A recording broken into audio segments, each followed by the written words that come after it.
தமிழ்நாட்டில் பூரண மதுவிலக்கு வேண்டும் என்கிற கோரிக்கை வலுப்பெற்றிருக்கிறது. தொடக்கத்தில் தாய்மார்கள் கல்வி நிலையங்கள், மருத்துவ நிலையங்கள், வழிபாட்டு தலங்களில் இருக்கிற கடைகளை எல்லாம் அகற்ற வேண்டும் என்று ஆங்காங்கே போராடினார்கள்.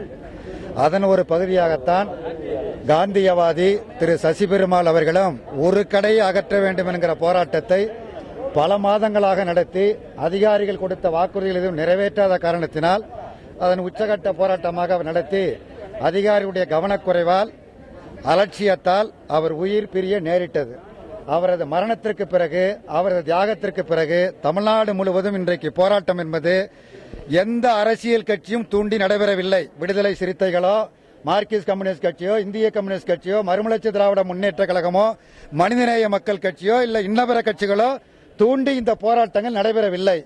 மாறாக மக்கள் தன்னெழுச்சியாக தாங்களாகவே முன்வந்து மதுபான கடைகளின் முன்பாக எல்லாம் போராட்டங்களை, மறியல், உண்ணாவிரதம் போன்ற போராட்டங்களை நடத்தி கொண்டிருக்கிற இந்த சூழலில் இன்றைய தினம் 4ஆம் தேதி தமிழ்நாடு முழுவதும் இந்த கொள்கைக்கு ஆதரவாக, மக்களின் உணர்வுகளுக்கு ஆதரவாக மதிப்பளிக்க வேண்டும் என்கிற நல்ல நோக்கத்தோடு ஒரு கடையடைப்பு போராட்டத்தை நடத்தி தர வேண்டும் என்று வணிக பெருமக்களை, வர்த்தகர்களை நாங்கள் கேட்டுக்கொண்டோம். சாலை மறியல் கிடையாது, பஸ் மறியல் கிடையாது, வேறு மாதிரி எந்த விதமான ஜனநாயகத்திற்கு புறமான எந்த போராட்டங்களையும் நாங்கள் நடத்தவில்லை. அமைதியான முறையில் கடையடைப்பு போராட்டம் என்று அறிவித்தோம். மதிப்பிற்குரிய வணிகர் சங்கத்தினுடைய தலைவர் வெள்ளையன் அவர்கள் இந்த போராட்டத்தை ஆதரித்து அறிக்கை வெளியிட்டிருக்கிறார். வேறு பல கட்சிகளும் ஆதரித்து அறிக்கைகள் வெளியிட்டிருக்கின்றன.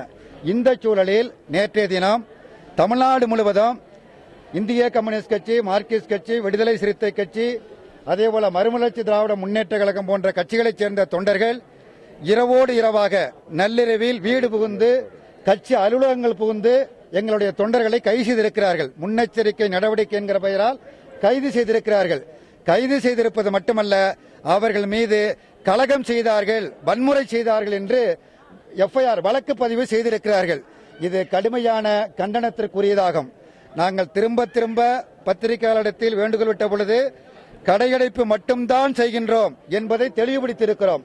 இந்த சூழலில் இந்த போராட்டத்தை, அமைதியாக நடைபெற்றுக் கொண்டிருக்கிற இந்த போராட்டத்தை தமிழ்நாடு அரசு திசை திருப்பி வன்முறையை தூண்டுகிற நடவடிக்கையை அரசாங்கம் மேற்கொள்கிறது. இந்த பிரச்சனை என்பது தோழர் திருமாவர்கள் குறிப்பிட்டதைப் போல இது ஒரு கட்சி பிரச்சனை அல்ல, தமிழ்நாட்டு மக்களுடைய பிரச்சனை. ஆயிரக்கணக்கான பெண்கள் தாலியை அறுத்திருக்கிறார்கள். தமிழ்நாடு அரசாங்கம், மாண்புமிகு முதலமைச்சர் செல்வி ஜெயலலிதா அவர்கள் ஒரு பக்கம் அரசின் சார்பில் தாலிக்கு தங்கம் வழங்கிக் கொண்டிருக்கிறார்கள். வலது கையால் தங்கம் வழங்கப்படுகிறது, இடது கையால் தங்கம் பறிக்கப்படுகிறது. இந்த அநியாயங்கள் நடைபெறுகிறது. மாணவர்கள் குடிக்க தொடங்கிவிட்டார்கள், இளைஞர்கள் குடிக்க தொடங்கிவிட்டார்கள். குழந்தைகளுக்கும் மதுவை கொடுத்து சீரழிக்கிற இந்த காரியங்களும் நடைபெற்ற காரணத்தினால்தான் இன்றைக்கு பரிபூரண மதுவிலக்கு வேண்டும் என்கிற கோரிக்கை முன்வைக்கப்படுகிறது. தமிழ்நாடு மக்கள் முழுவதும் இந்த பிரச்சனையை இன்றைக்கு எழுப்பியிருக்கிறார்கள். இந்த போராட்டங்கள் தொடர்ந்து கொண்டிருக்கிற சூழலில் தமிழ்நாடு அரசாங்கம் மதுவிலக்கில் தன்னுடைய கொள்கை என்ன என்பதை இதுவரை தெளிவுபடுத்தாமல் நத்தம் விஸ்வநாதன் அவர்கள், இந்த துறைக்கு சம்பந்தப்பட்ட அமைச்சர் நத்தம் விஸ்வநாதன் அவர்கள், இது அரசியல் ஆதாயத்திற்காக நடத்தப்படுகிற போராட்டம் என்று விமர்சிக்கிறார். அவருடைய விமர்சனம் கடும் கண்டனத்திற்குரியது. அரசியல் நோக்கத்தில் நடத்தப்படுகிற போராட்டம் அல்ல இந்த போராட்டம்.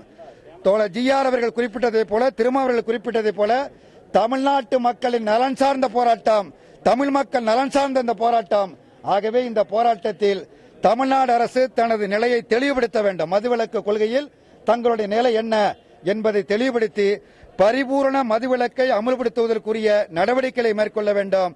தோழர் ராமகிருஷ்ணன் அவர்களும் தோழர் திருமாவர்களும் குறிப்பிட்டதைப் போல உடனடியாக, அவசரமாக அனைத்து கட்சி கூட்டத்தை கூட்டி ஆலோசனைகளை பெற்று தீர்மானத்தை நிறைவேற்ற வேண்டும் என்று எங்கள் அனைத்து கட்சிகளின் சார்பில், திரண்டிருக்கிற மக்களின் சார்பில், தமிழ்நாட்டு மக்களின் சார்பில் வலியுறுத்தி கேட்டுக்கொள்கின்றேன். நீண்ட நாட்களாக மதுவுக்கு எதிராக போராடுற பாமக இதுல எந்த விதமான ஆதரவு இல்லை அப்படின்னு சொல்லியிருக்காங்களே. பாட்டாளி மக்கள் கட்சிக்கு இதுவரைக்கும் எந்த நிலையான கொள்கையும் கிடையாது. என்னுடைய கட்சி அரசியல் கட்சியாக தொடங்கிய பிறகு நானோ எனது மகனோ அரசாங்கத்தினுடைய பொறுப்புகளுக்கு வந்தால் முச்செந்தில் நிறுத்தி சவுக்கால் அடியுங்கள் என்று குறிப்பிட்டார். இதுவரையில் நம்முடைய அன்புமணியை எங்கேயும் சவுக்கால் அடிக்கவில்லை.